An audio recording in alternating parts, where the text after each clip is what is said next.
Sea blanca por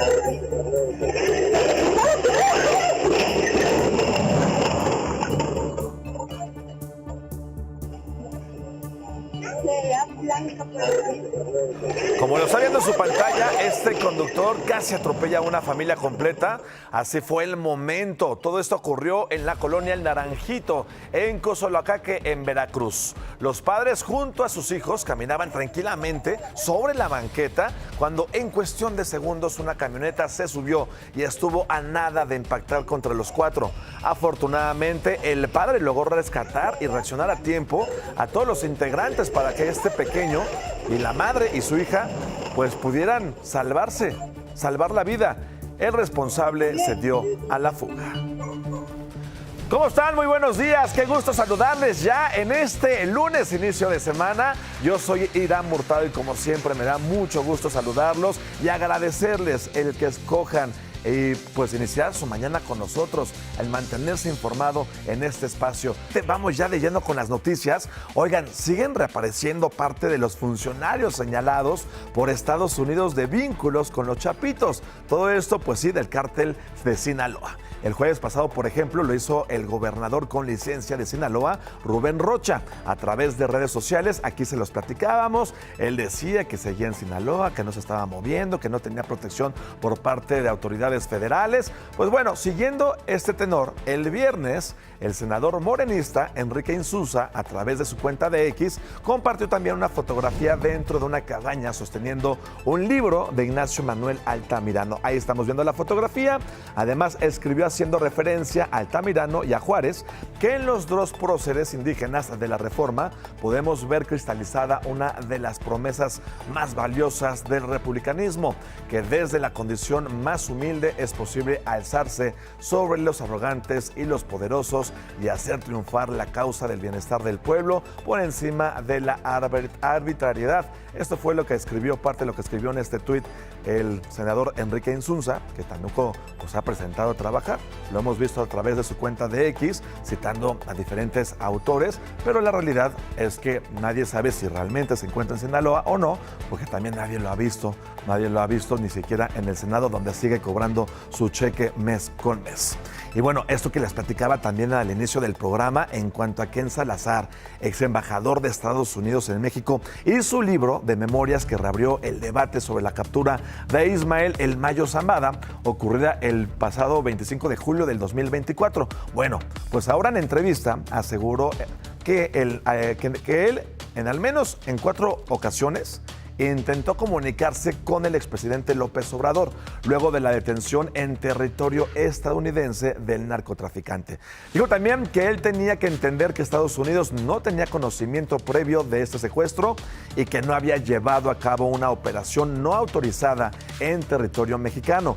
Pero el expresidente, que nunca le respondió, que nunca le contestó el teléfono. Esto es lo que dice el ex embajador de Estados Unidos en México. Bueno, Salazar también narró que ofreció a la expresidenta y al entonces fiscal general Alejandro Gertz Manero que enviaran a un equipo para inspeccionar la aeronave que transportó a Zambada, pero que no tuvo respuesta. Seguramente esta entrevista y este libro próximo a publicarse de Ken Salazar dará mucho de qué hablar, levantará mucha polémica y seguramente también tendremos muchas declaraciones y reacciones al respecto.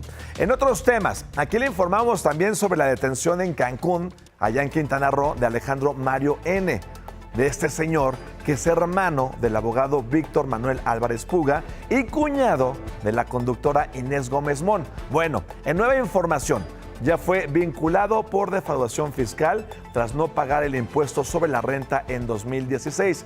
Además, también se le dictó prisión preventiva y el juez dio 4 meses de plazo para la investigación complementaria. Por su parte, la Fiscalía General informó que su caso no tiene relación con los procedimientos de extradición en Estados Unidos que enfrenta su hermano Víctor N. y su cuñada Inés N., quienes son requeridos en nuestro país por delincuencia organizada y operaciones con recursos de procedencia ilícita.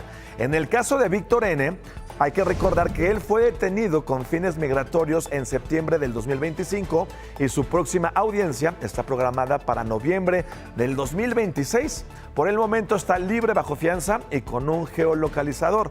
Respecto a Inés N., también se presentó la solicitud de detención provisional con fines de extradición en su contra.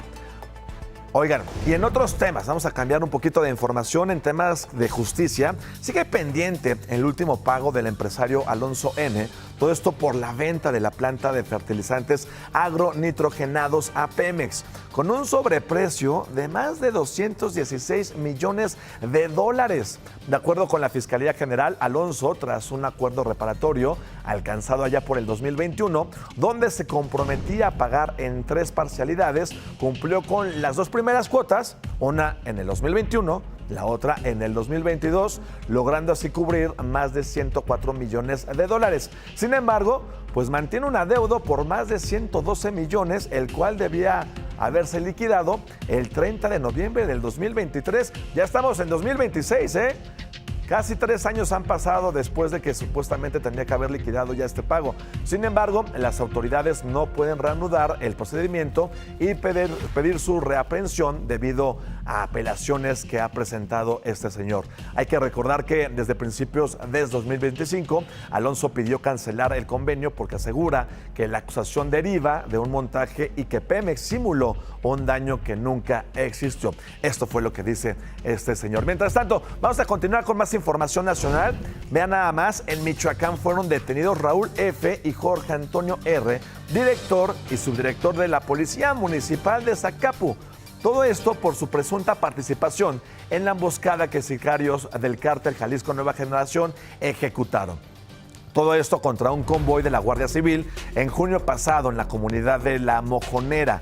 Esto en Nahuatzen, cuyo saldo fue de 5 elementos policiales muertos y 5 más heridos.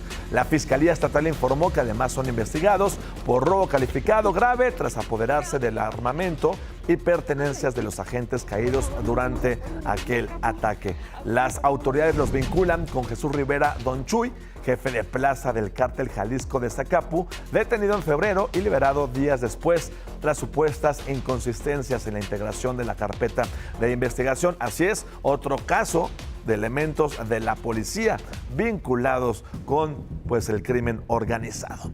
Luego de la detención de ambos mandos, el gobernador de Michoacán, Alfredo Ramírez, consideró necesaria una reforma en el tema de policías municipales debido a que muchas investigaciones arrojan la infiltración de uniformados con el crimen organizado. Esto no es nuevo, lo hemos comprobado, lo hemos visto en muchas ocasiones, no solamente en Michoacán, prácticamente en toda la República Mexicana.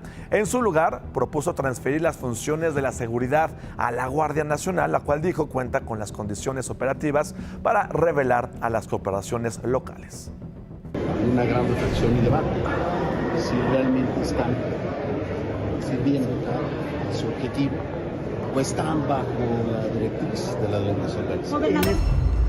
Y bueno, ya que estamos en Michoacán y a propósito de la violencia que se vive en aquella entidad, este fin de semana se registró un ataque armado durante un velatorio en la comunidad de Cincimeo del municipio de Álvaro Obregón, donde lamentablemente hubo 3 personas muertas, entre ellos un menor de 12 años y 4 personas lesionadas. Los primeros reportes arrojan que sujetos armados irrumpieron en este lugar y abrieron fuego contra los asistentes. La Fiscalía Estatal ya abrió una carpeta de investigación para determinar el móvil de la agresión e identificar así a los responsables. A este hecho, como si esto no fuera suficiente, se le suma el asesinato también del excoordinador de la Policía de Investigación de la Fiscalía de Michoacán. Se trata de Julio Mesa. Este hombre fue atacado por sujetos armados en la ciudad de Morelia. Tras el crimen se implementó un intenso dispositivo de seguridad entre fuerzas federales y estatales para dar con los responsables.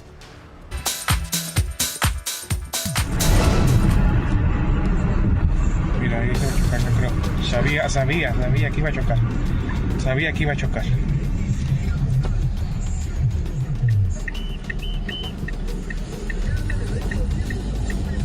Sabía que iba a chocar. Mira cómo viene. Ahí está el momento exacto de cómo este conductor, presuntamente en estado de ebriedad, chocó contra un árbol. Todo esto en la avenida José López Portillo, en Coacalco, en el Estado de México. De acuerdo con testigos, iba zigzagueando, ahí estamos viendo la imagen, momentos antes de este impacto. El hombre resultó con lesiones y fue atendido en el lugar por elementos de protección civil. Oigan, y ya que estamos hablando de accidentes, uno lamentablemente mortal, muy grave, ocurrió en la carretera nacional, todo esto en el municipio de Santiago, Nuevo León.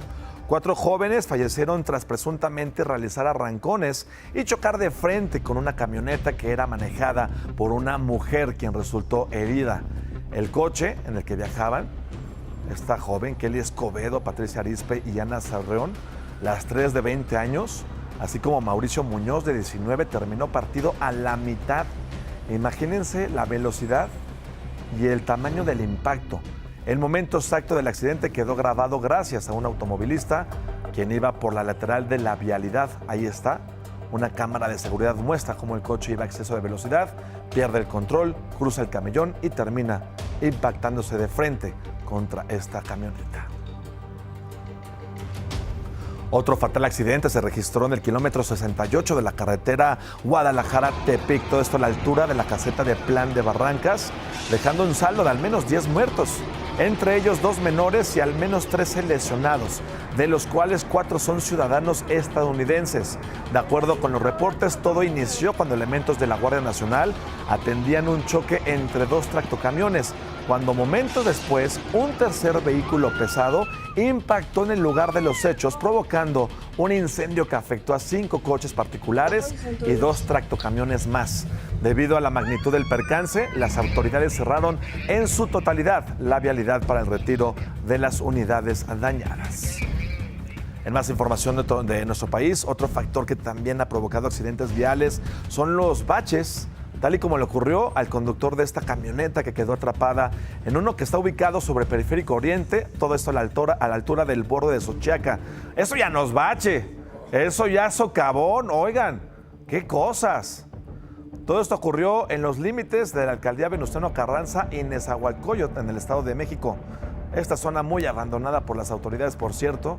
El vehículo cayó en le decía no bache, es un socavón, que pasó desapercibido por un encharcamiento derivado de las recientes lluvias que se han, pues sí, dejado sentir sobre el Valle de México en los últimos días. Y además de los baches, pues también automovilistas y peatones, pues también tienen que lidiar con los socavones como este que se generó al interior del Deportivo Gertrudis Sánchez, en la alcaldía Gustavo Madero. Vean qué impresión. La Secretaría de Gestión Integral de Agua de la Ciudad de México informó que la oquedad de casi 8 metros de profundidad fue ocasionada por el daño al colector de drenaje que cruza bajo las instalaciones del lugar. Pues sí, casi no les dan mantenimiento a las instalaciones del drenaje. El perímetro fue asegurado en espera de la rehabilitación de la superficie afectada. Bueno, hasta ahí la información metropolitana, pero vamos contigo, mi querido Ricardo Vitela. Tú te encuentras en la alcaldía Venustiano Carranza, nos tienes más información. Cuéntanos, querido, buenos días, ¿cómo estás? Hola, Iram, igualmente, ¿tú cómo estás? Espero que esté todo bien. Y baches, más baches, y superbaches, y megabaches.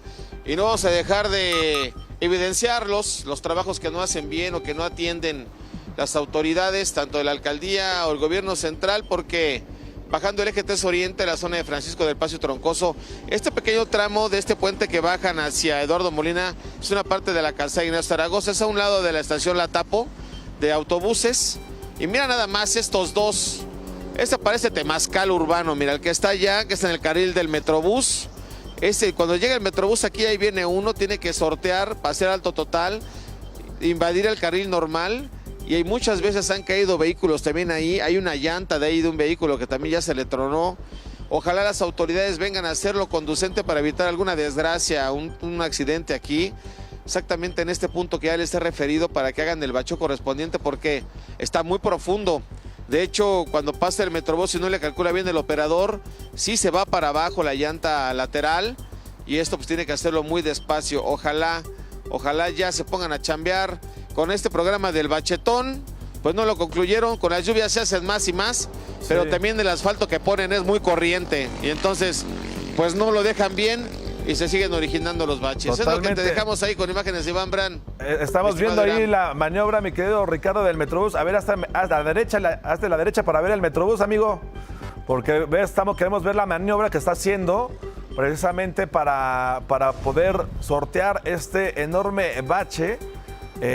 Y como lo decías, esto no solamente pone en peligro. A ver, amigo, date un pasito a tu derecha, porfa. Mira, ahí está. Mira, ve cómo se cayó. Mira. Ve, ahí va el otro. Mira, ¡pum! Ahí se va a caer también este. Ve qué cosas. Esta sí la pasó mejor.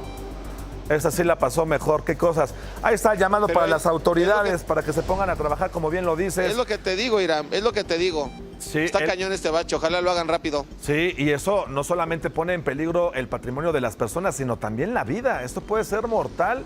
El año pasado las autoridades de la Ciudad de México se comprometieron a arreglar muchas vialidades y yo las sigo viendo igual después de un año, mi querido Ricardo. Ya llegaron las lluvias de nuevo y el asfalto de esta ciudad está terrible, llena de baches. Gracias, mi querido Ricardo. Cuídate mucho, por favor, y cualquier cosa estamos al habla.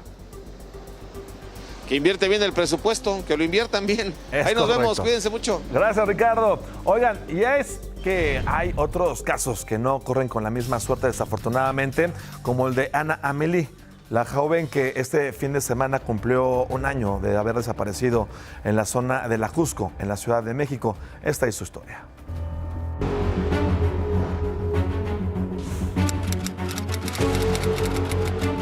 Es así como lo expresó Vanessa Gámez, madre de Ana Amelie, quien este domingo cumplió un año de haber desaparecido tras acudir a realizar senderismo en la zona de La Jusco, en la Ciudad de México. En una marcha que culminó en el Ángel de la Independencia, una vez más, alzó la voz por los desaparecidos. Que a 365 días no sabemos nada de Ana Amelie y de los más de 135,000 que nos hacen falta.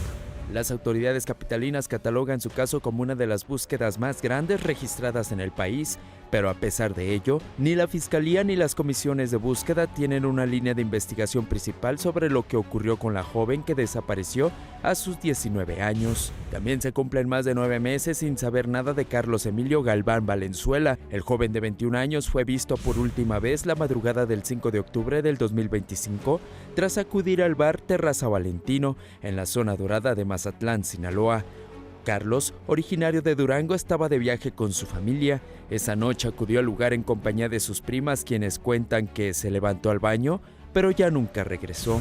Desde ese momento, pues ahora sí que la vida no solo de él quedó suspendida, sino pues la de toda una familia que hemos detenido nuestra vida, nuestra rutina cotidiana para dedicarnos ahora sí que en vida y alma para poderlo encontrar.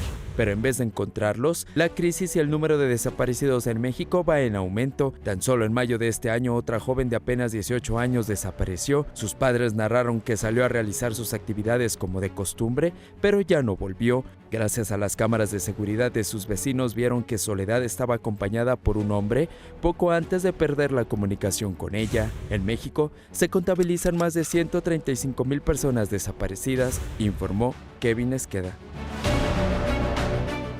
Y bueno, precisamente la protesta de colectivos y familiares de personas desaparecidas reinauguraron ayer simbólicamente el Ángel de la Independencia como México campeón en desaparición, instalando este antimonumento y memorial. Alrededor de él, las familias colocaron lonas y consignas con todos sus familiares que día a día buscan incansablemente. Ya lo veíamos, 135,000 personas desaparecidas en este país. Oigan, ya nos pasamos de la media, vámonos rápidamente a la información en breve.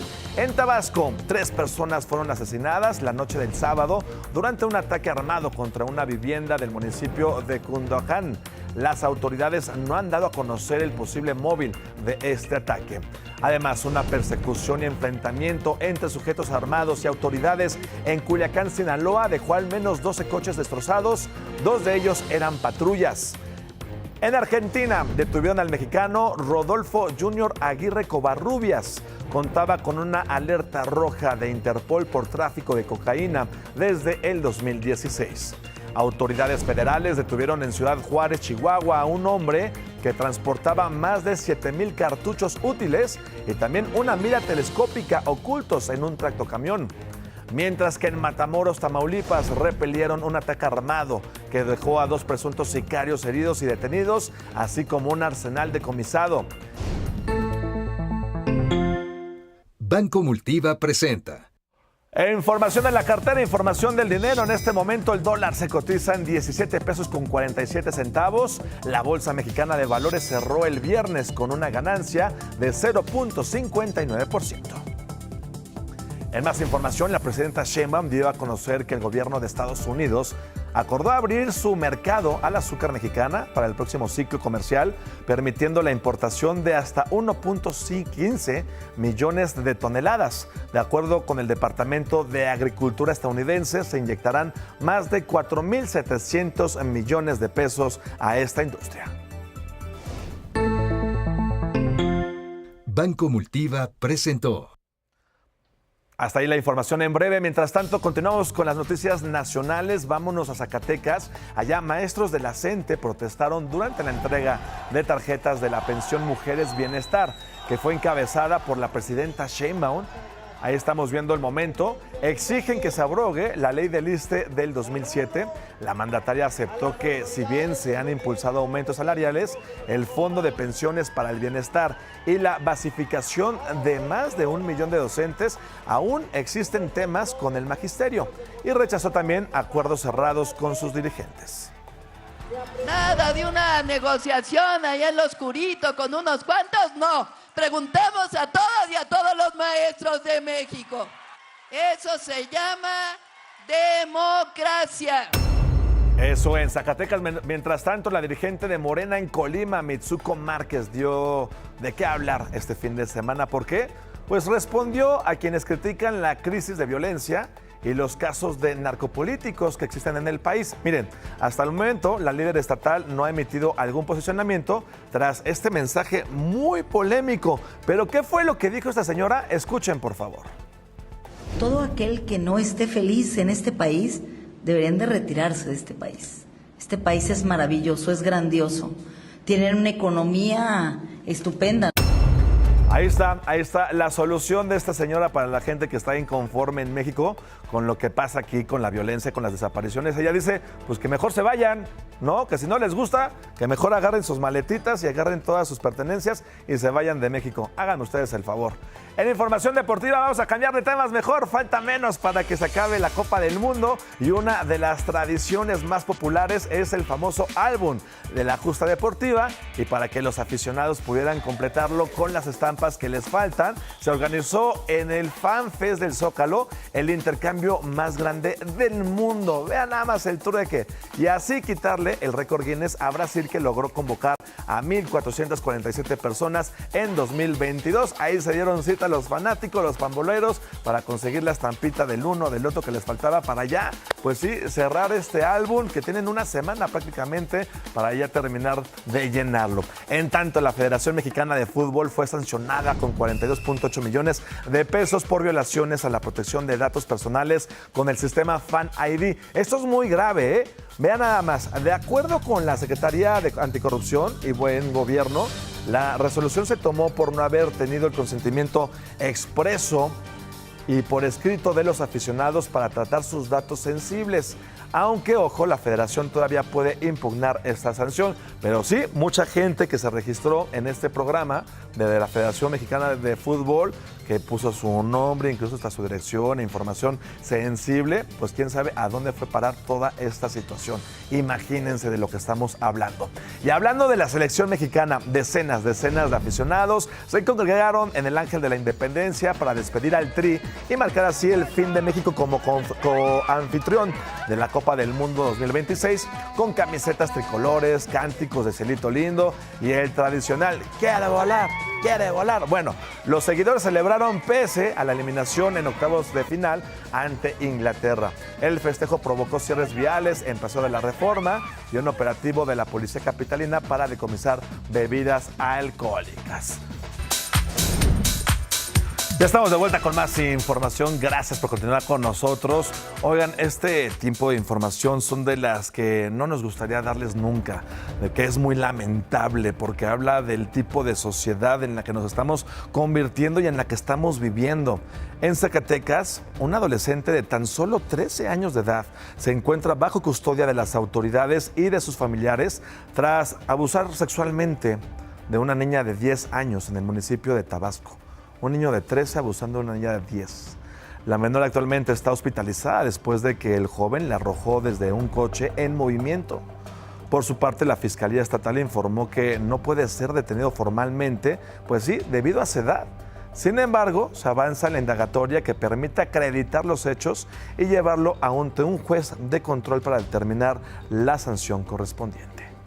Nuestro sistema penal mexicano establece un rango de edad, grupos etarios de aquellas personas que pueden ser juzgadas. No puede haber prisión, que no se llame prisión en el justicia partido, se llama internamiento preventivo. No se puede privar de la libertad de esta persona. El medio de conducción es muy distinto, tiene que ser al contrario, un tema especializado. Eso en Zacatecas, estaremos al pendiente de este caso. Mientras tanto, en Sonora, 3 internos del Centro de Reinserción Social número 2 de Hermosillo escaparon durante la madrugada del sábado. Se trata de Francisco Manuel Romero Carranza, Omar Milán Tena y Paul Alexis Telles Holguín. Los custodios se percataron que no estaban tras el pase de lista de las 5 de la mañana. Ya se desplegaron operativos de búsqueda para detenerlos y además ofrece una recompensa de hasta $1 millón a quienes dé información que permita localizarlos. Vamos al caso del tigre de Bengala de Tequenso.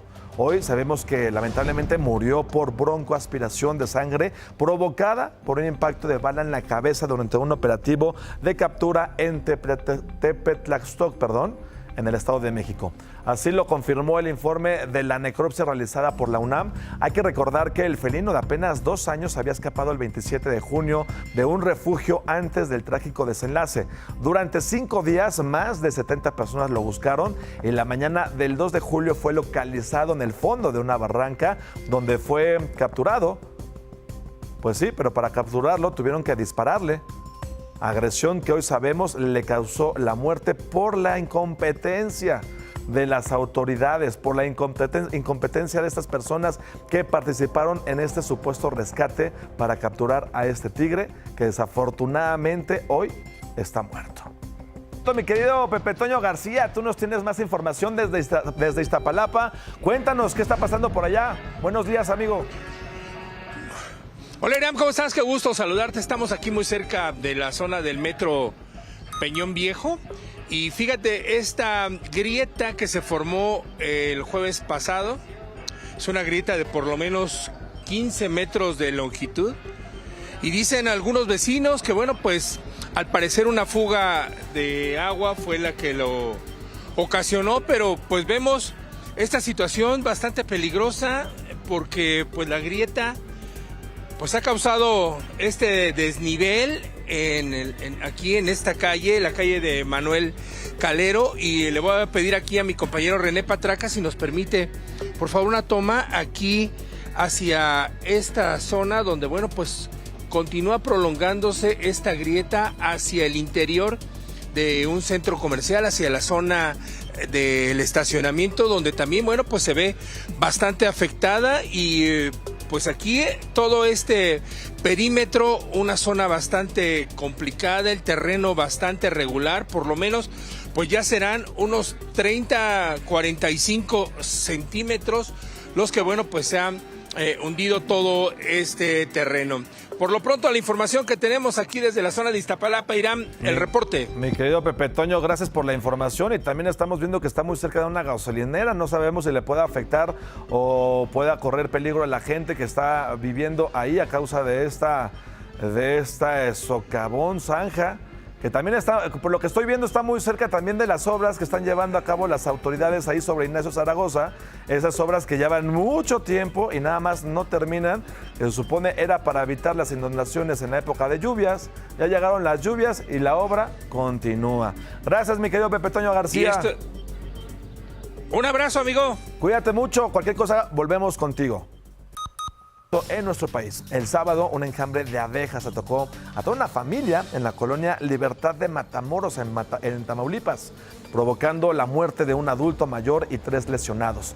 Trascendió que la víctima mortal bajó de su camioneta y movió una llanta de tráiler tirada. Ahí estaba el enjambre y eso provocó evidentemente que las abejas los atacaran. Los 3 lesionados permanecen hospitalizados y los reportan graves de salud. Otra tragedia ocurrió ese mismo día, pero en el municipio de Asientos, en Aguascalientes. Un hombre de 41 años, identificado como Everardo Marmolejo, murió tras ser alcanzado por un rayo durante una tormenta eléctrica. La Fiscalía Estatal determinó que la causa de muerte fue una descarga eléctrica. Testigos narraron que la víctima intentaba protegerse de la lluvia con un plástico cuando de pronto le cayó el rayo. Entró parejo, así como lo partió. Un rayo para abajo. Sí. Entonces entró aquí por sobre el estómago y le bajó abajo de las piernas. Y no solamente en Aguascalientes, también en Toluca, la caída de un rayo en el cerro de Santiago de Tlacotepec dejó un saldo de 7 personas lesionadas. Ocurrió durante una festividad religiosa en las inmediaciones de la Iglesia de Cristo de la Montaña. 3 personas tuvieron que ser hospitalizadas, incluyendo a una mujer embarazada. Vámonos ahora a Puebla, más información de nuestro país. Las brigadas de rescate localizaron al 4º y último cuerpo de estos excursionistas, de toda esta familia que quedó atrapada en la gruta de Chichicazapan, ubicadas en el municipio de Cuetzalan. Con este hallazgo, las autoridades confirmaron el fallecimiento de 4 personas debido a una creciente repentina del río subterráneo que sorprendió al grupo de 7 integrantes el 7 de julio.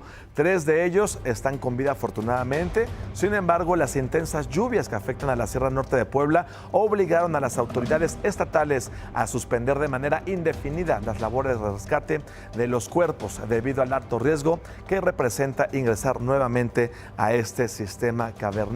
Imagínense esta familia y fueron ahí a esta gruta para festejar el cumpleaños de uno de sus miembros y esta experiencia desafortunadamente terminó en desgracia. Es muy peligroso que asistan en temporada de lluvias a este tipo de lugares. Por favor, tómenlo en cuenta, cuiden su vida.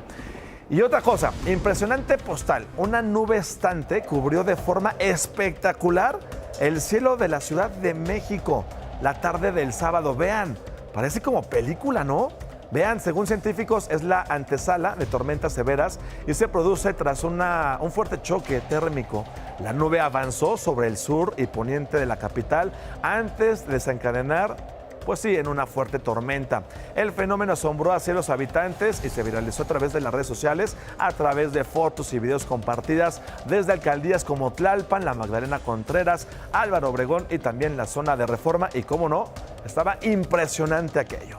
Y es que precisamente el mal clima no dio tregua este fin de semana. ¡Qué manera de llover! En muchas partes. Una de las zonas más afectadas fue el sur de la capital del país. Ya lo decíamos, en la alcaldía Tlalpan, donde se registraron inundaciones. Así estaba la calzada de Tlalpan, todo esto a la altura de Huipulco, un verdadero río. Un coche quedó varado en el desnivel del Puente Verde de San Pedro Mártir. Vean hasta dónde le llegó el agua a este auto. Sobre la calle Corregidora, un carro terminó también arrastrado por una corriente de agua. Eso en Tlalpan. Mientras tanto, en Xochimilco, un motociclista fue derribado por la fuerza del agua que se formó en una calle. Al menos 4 personas ayudaron a este conductor de una camioneta a salir de una inundación en la colonia Pedregal de Santa Úrsula, en Coyoacán. En el Estado de México tampoco fue la excepción. A la altura de la estación del Metro Los Reyes, un joven tuvo que subirse a un poste de plano para evitar mojarse. Ahí, operación, parece misión imposible. Y en Paseo Toyocan, en Toluca, se desplomó un espectacular debido a los fuertes vientos. Puebla tampoco fue la excepción. En Atlisco, la fuerte lluvia provocó que un tianguis se inundara. Eso en Puebla. Mientras tanto, en Acapulco, el nivel de agua en la calle Juan de la Cosa llegaba a la mitad de los coches. A pesar del riesgo, continuaban pasando los conductores. Y en Aguascalientes, 3 policías ayudaron a 2 jóvenes que habían sido arrastrados por el río Morcinique. Para lograrlo usaron cuerdas. Afortunadamente no pasó a mayores. Tengan mucho cuidado, por favor.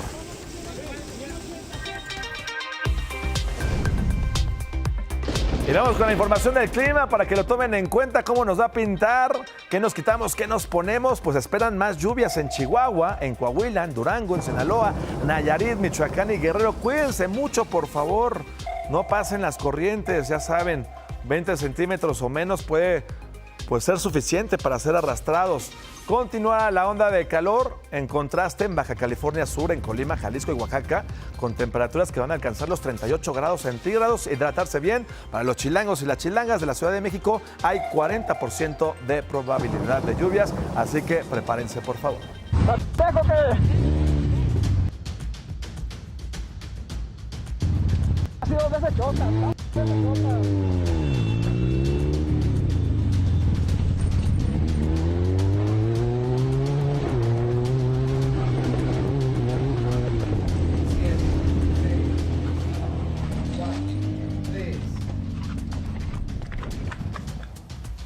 ¿Vieron el momento? Ahí está. ¿Qué tal? Así la violencia que se vive en las calles de esta ciudad.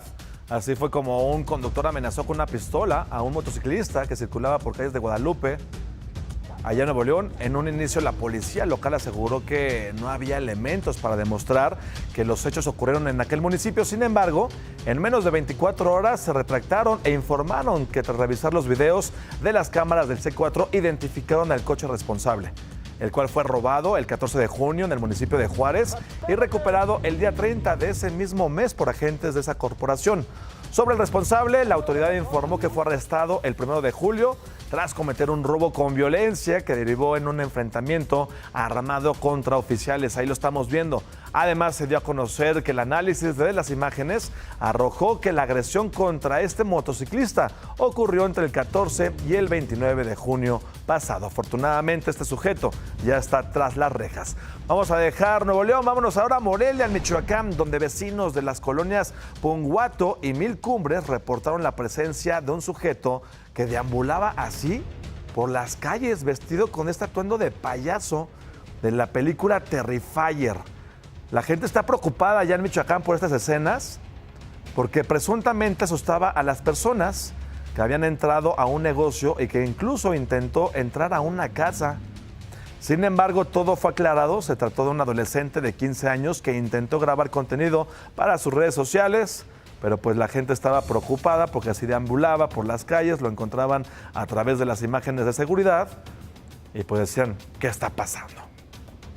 Una familia de 3 integrantes originaria de Fresnillo, Zacatecas, murió la madrugada del sábado tras un fuerte choque ocurrido en la calle 5 de Mayo del municipio de Calera, Zacatecas. Aparentemente, las víctimas eran un matrimonio que regresaban de recoger a su hijo del aeropuerto. Iban rumbo a su hogar cuando fueron impactados por otro auto conducido por 2 jóvenes presuntamente en estado de ebriedad, quienes resultaron con algunos golpes. Mientras tanto, en Saltillo, Coahuila, un policía municipal identificado como César Uriel N., de tan solo 28 años de edad, fue detenido tras protagonizar un accidente vial que dejó a una mujer muerta y a otra más lesionada. Testigos señalaron que la patrulla ignoró el señalamiento de alto y las boyas reductoras de velocidad, chocando contra este automóvil. El impacto hizo que perdiera el control de la patrulla y embistiera así a las 2 mujeres que iban caminando. Ahí está el momento de este terrible impacto. Y no solamente ahí, también momentos de terror se vivieron en Nayarit. El chofer de un camión de pasajeros intentó ganarle el paso al tren en Tepic. Vean nada más la imprudencia.